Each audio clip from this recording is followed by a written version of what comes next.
اور اے پیغمبر، اگر ہم تم پر کاغذ میں لکھی ہوئی کوئی تحریر نازل کرتے اور یہ اسے اپنے ہاتھوں سے ٹٹول بھی لیتے تو جو کافر ہیں وہ یہی کہہ دیتے کہ یہ تو صاف صاف جادو ہے، اور کہتے ہیں کہ ان پیغمبر پر فرشتہ کیوں نازل نہ ہوا جو ان کی تصدیق کرتا، اور اگر ہم فرشتہ نازل کرتے تو کام ہی فیصل ہو جاتا، پھر انہیں مہلت بھی نہ دی جاتی۔ نیز اگر ہم کسی فرشتے کو بھیجتے تو اسے مرد کی صورت میں ہی بھیجتے، اور جو شبہ یہ اب کرتے ہیں اسی شبے میں انہیں ڈال دیتے۔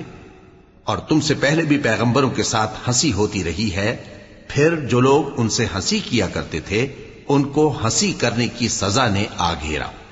کہو کہ ملک میں چلو پھرو، پھر دیکھو کہ جھٹلانے والوں کا کیا انجام ہوا۔ کہو کہ آسمان اور زمین میں جو کچھ ہے کس کا ہے؟ کہہ دو اللہ کا۔ اس نے اپنی ذات پاک پر رحمت کو لازم کر لیا ہے، وہ تم سب کو قیامت کے دن جس میں کچھ بھی شک نہیں ضرور جمع کرے گا۔ جن لوگوں نے اپنے آپ کو نقصان میں ڈال رکھا ہے وہ ایمان نہیں لاتے۔